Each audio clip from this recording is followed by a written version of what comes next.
Hello साथियों, नमस्कार। आपका स्वागत है डीएनएस एग्ज़ाम वॉरियर्स में। आज मेरे लिए खुशी का दिन है क्योंकि आज मेरे यूट्यूब पर 5K यानी कि 5000 सब्सक्राइबर कंप्लीट हो गए हैं। तो इसके लिए आप लोगों का धन्यवाद तहे दिल से करता हूँ। और आज सुपर सेट है नंबर 6। इससे पहले 5 सुपर सेट कर चुके हैं हम, आज 6 नंबर है। और 6 नंबर को शुरू करने से पहले हम आपको बता दें कि इस क्लास या पिछली जो क्लासेस हुई हैं उनकी जो पीडीएफ नोट्स हैं, हैंड राइटिंग नोट्स, वो मेरे Telegram channel DNS exam warriors पर मिल जाएंगे। तो आप ये टेलीग्राम पर सर्च करना डीएनएस एग्जाम वॉरियर्स, तो वहाँ पर अपलोडेड हैं, तो आप वहाँ पर जाकर उसे डाउनलोड कर सकते हैं। तो बिना किसी देरी के शुरू करते हैं। पहला क्वेश्चन, प्रैक्टिस सेट 6 शुरू करने से पहले हम आपको बता दें कि प्रैक्टिस सेट 6 से पहले प्रैक्टिस सेट 5 के जो रिवीजन प्रश्न है, 5 रिवीजन प्रश्न, उनको देखते हैं। जो कि पहला क्वेश्चन है कि बीजी जोग का संबंध किस वाद्ययंत्र से है। तो बीजी जोग किस वाद्ययंत्र से? वायलिन से संबंधित है। यक्षगान कहाँ का नृत्य है? तो कर्नाटका का नृत्य है। कहाँ का? कर्नाटका का। दी स्मॉल वंडर पुस्तक किसने लिखी? तो दी स्मॉल वंडर पुस्तक लिखी है दीपा कर्माकर ने। किसने? दीपा कर्माकर ने। जैव विविधता एक्ट कब आया? तो ये एक्ट आया 2002 में। कांगरिया झील कांकरिया झील किस राज्य में स्थित है? तो ये गुजरात में स्थित है। अब चलते हैं प्रैक्टिस सेट 6 का पहला क्वेश्चन है कि उड़ीसा के एक लोक नृत्य रड़पा रड़पा में भगवान देश यानी कि किस भगवान के जीवन चरित्र के नृत्य का माध्यम दर्शाया गया है? तो कृष्ण जी के। किसके? कृष्ण जी का।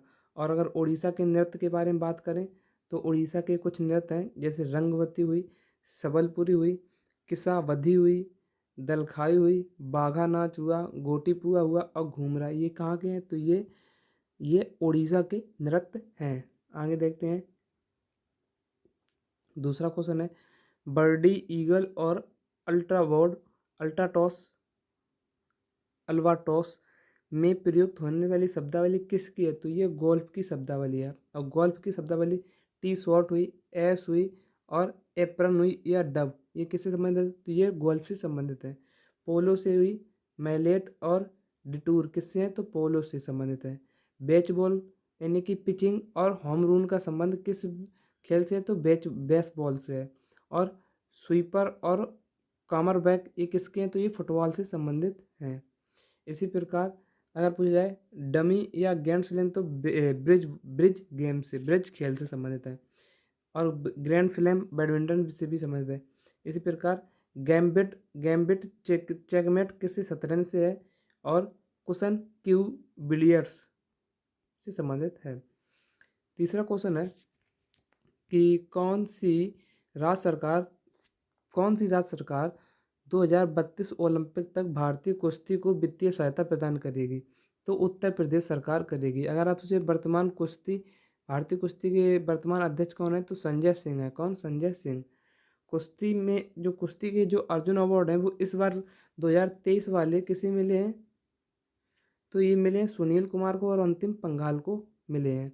अब आपसे भी क्वेश्चन ये पूछा रहा है कि किस कुश्ती खिलाड़ी को हाल ही में अर्जुन अवार्ड मिला है? तो अंतिम पंघाल या इन दोनों में से किसी एक का नाम दे देगा, या इन दोनों का नाम दे देगा, ए और बी पर ऑप्शन दे देगा, ए और बी दोनों। चौथा क्वेश्चन है द सीक्रेट ऑफ द वेद पुस्तक किसकी है? तो ये श्री अरविंदो की है। किसकी? श्री अरविंदो की। इनकी मोस्ट इंपोर्टेंट पुस्तक है द लाइफ डिवाइन, ये किसकी है? तो श्री अरविंदो को है। रीबर्थ ऑफ कर्मा किसकी है? तो अरविंदो की है। और द ह्यूमन सर्किल किसकी है? तो ये भी अरविंदो की है। द सीक्रेट ऑफ नागाज किसकी है? अमीश त्रिपाठी की है। डिवाइन कॉमेडी किसकी है? दांते की है, दांते की। डेथ एंड आफ्टर किसकी है? तो एनी विसेंट की है। फ्रीडम फ्रॉम द अननोन किसकी है? तो जे कृष्ण मूर्ति की है। किसकी? जे कृष्ण मूर्ति की है। और कर्मयोग और राजयोग किसके? तो ये स्वामी विवेकानंद जी की पुस्तक है, कर्मयोग राजयोग। पांचवा क्वेश्चन है स्थलाकृति नक्शे में रेल लाइन और टेलीफोन लाइन को किस रंग में दर्शाया जाता है? तो ये काले रंग में दर्शाया जाता है। अब याद रखिए कि रेल की पटरियाँ लोहे की जो होती हैं वो किस कलर की हो जाती हैं? तो वो काले कलर की हो जाती हैं। तो इससे याद रखिएगा। नीले रंग से, नीले रंग का क्या होता है? पानी। पानी किस में होता है? झीलों में और नदियों में। तो इससे याद रखिए। सड़कें कैसी? लाल सड़कें, याद रखिएगा। और भूरे स्थल आकृति, जो स्थल की आकृति होती है वो भूरे रंग से दर्शाई जाती है। भारत का नक्शा सर्वप्रथम किसने बनाया? तो एरेटोस्थनीज ने बनाया। किसने? एरेटोस्थनीज ने बनवाया। और अगर वर्तमान पूछा है तो जेम्स रेनेले ने वर्तमान में 1779 में, किसने? जेम्स रेलेन ने, जो कि वर्तमान में प्रचलित है।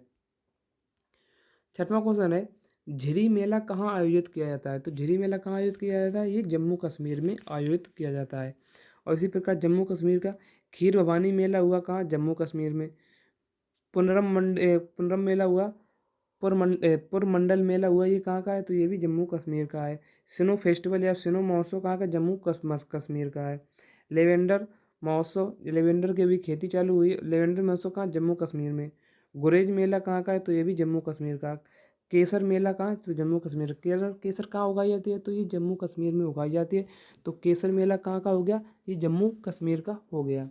हिमाचल प्रदेश, हिमाचल प्रदेश से लाबी मेला और मिंजर मेला कहाँ का? हिमाचल प्रदेश का है। उत्तराखंड का बगवाल और बिस्सू मेला कहाँ का है? तो उत्तराखंड का है। लद्दाख का हेमिस और लोसार, मोस्ट इंपोर्टेंट, हेमिस और लोसार कहाँ का है? तो ये लद्दाख का है। सातवां क्वेश्चन है, कॉन ऑफ द वैली, जो कि 1967 का निर्माण किसने किया? तो शिव कुमार शर्मा थे, हरिप्रसाद चौरसिया थे और भूषण कावरा थे। शिव प्रसाद शर्मा का संबंध किससे है? तो ये संतूर वादक हैं। हरिप्रसाद चौरसिया ये क्या है? तो ये बांसुरी वादक हैं। कौन है? बांसुरी वादक हैं। और आपसे पूछा है भूषण कावरा, तो ये गिटार वादक हैं। कौन? गिटार वादक। आठवां क्वेश्चन है, किस सिख गुरु ने तारन तार तरन तारन साहिब की स्थापना की? तो किसने की? तो गुरु अर्जुन देव ने, जो कि 5वें गुरु थे। इन्हें किस नाम से? शहीदों का सरताज और शांति पुंज के नाम से जाना जाता है? तो गुरु अर्जुन देव को जाना जाता है। गुरु ग्रंथ साहिब में सर्वाधिक बाण यानी कि सर्वाधिक बोले हुए शब्द किसके लिखे? तो गुरु अर्जुन देव सिंह के हैं। इसने गुरु अर्जुन देव की हत्या किसने की? तो जहांगीर ने हत्या करवाई थी। 9वां क्वेश्चन है, जुलाई 1947 में ब्रिटिश संसद ने भारत के लिए एक स्वतंत्रता विधेयक पारित किया। स्वतंत्रता विधेयक।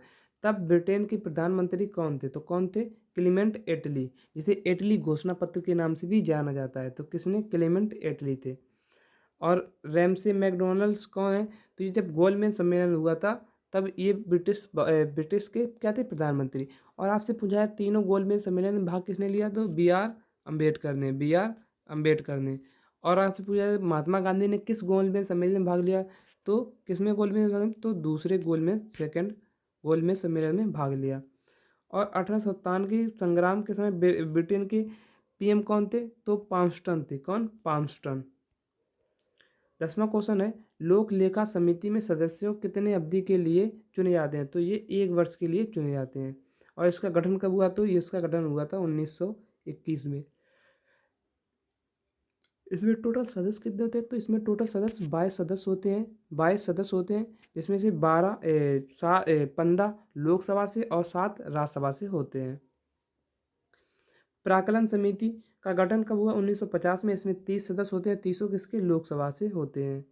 और सार्वजनिक उपक्रम समिति ये कब? 1964 में हुई और इसमें भी 22 सदस्य होते हैं, 15 लोकसभा से और 7 राज्यसभा से होते हैं। 11वां क्वेश्चन है, किसने प्रस्तावना को भारतीय संविधान की राजनीतिक कुंडली के रूप में वर्णित किया? तो किसने? के एम मुंशी ने क्या कहा है?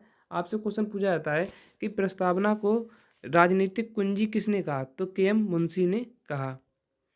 प्रस्तावना को संविधान का परिचय पत्र किसने कहा? तो एन ए पालकीवाला ने। किसने? एन ए पालकीवाला ने।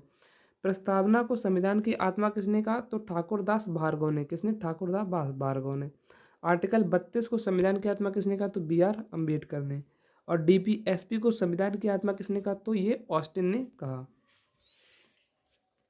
12वां क्वेश्चन है, पश्चिम की ओर बहने वाली सबसे बड़ी नदी कौन सी है? तो नर्मदा। और ये 5वीं भारतीय नदी है। 5वीं भारत की सबसे बड़ी 5वीं नदी कौन सी है? नर्मदा है।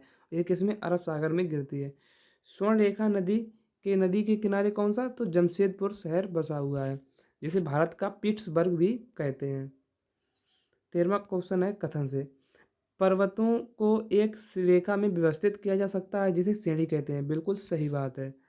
दूसरा कथन है, भारत में अरावली श्रृंखला दुनिया की सबसे पुरानी तय पर्वत प्रणाली में से एक है।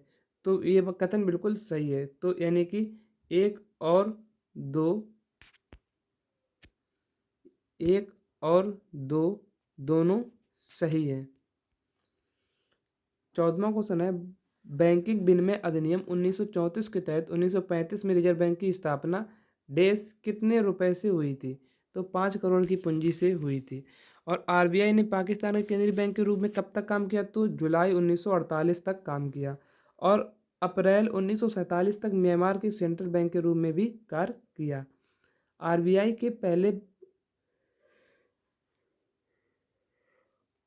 इंडियन गवर्नर कौन थे? तो सीडी देशमुख थे, जो कि 1943 से 1949 तक रहे। और पहले बेनेगल राव थे। दूसरे कौन थे? बेनेगल राव, जो कि 49 से 57 तक रहे। 15वां क्वेश्चन है, कौन सा भारत का पहला विकास बैंक था? तो भारतीय औद्योगिक वित्त निगम ये भारत का पहला विकास बैंक था। इसकी स्थापना कब हुई? तो 1 जुलाई 1948 को हुई। हेडक्वार्टर कहाँ है? तो नई दिल्ली में है, नेहरू प्लेस में। 16वां क्वेश्चन है, कौन सा खनिज आतिशबाजी में हरा रंग उत्पन्न करता है? तो कौन सा करता है? बेरेनियम। सोडियम कैसा? पीला रंग करता है। और कॉपर नीला रंग करता है। जिंक कैसा करता है? नीला सफ़ेद करता है। लाल रंग कौन करता है? स्ट्रोंशियम। 17वां क्वेश्चन है, पादपों को किन 5 समूह में बांटा गया है? तो थैलोफाइट, बायोफाइट, टेरोफाइट और अनावृतबीजी और आवृतबीजी, ये 5 समूह हैं। पादपों को 5 समूह में बांटा गया है। 18वां क्वेश्चन है, हाल ही में किस राज्य में कारवी युवा महोत्सव आयोजित किया गया? तो कहाँ? तो असम में किया गया। असम के सीएम को सिंगापुर शीर्ष फेलोशिप अवार्ड मिला है। और 8वां ब्रह्मपुत्र शैली फिल्म उत्सव कहाँ? तो ये गुवाहाटी में मनाया गया। 19वां क्वेश्चन है, हाल ही में कौन से राज्य की पेट्रो राजधानी के रूप में उभरा है? तो कौन? गुजरात उभरा है। और दुनिया का सबसे बड़ा कॉरपोरेट कार्यालय कहाँ? तो ये भी गुजरात में बना। भारत का पहला भूकंप स्मारक कहाँ बना? तो ये भी गुजरात में। इंटरनेशनल पतंग महोत्सव 2024 कहाँ? तो अहमदाबाद गुजरात में बना। घोल फिश गुजरात की स्टेट फिश घोषित की गई। 20वां क्वेश्चन है, हाल ही में किस राज्य सरकार द्वारा प्रजा पालन कार्यक्रम शुरू किया गया? तो तेलंगाना के द्वारा। कांटी वेंगलू योजना और नेथला योजना ये कहाँ है? नेथन्ना बीमा योजना ये कहाँ की है? तो ये तेलंगाना की है। तो हमारे जो 20 क्वेश्चन है इनका रिवीजन यहीं पर समाप्त होता हुआ। और आपको अगर वीडियो अच्छी लगी हो, आपका रिवीजन अच्छे से हुआ हो, तो चैनल को सब्सक्राइब करें, लाइक करें और शेयर भी कर दें अपने दोस्तों को। और इस क्लास की पीडीएफ मेरे Telegram channel DNS exam warriors पर अपलोडेड है, तो आप वहाँ से डाउनलोड कर सकते हैं और अपनी तैयारी को मजबूत कर सकते हैं। तो मिलते हैं नए वीडियो में। जय हिंद, जय भारत।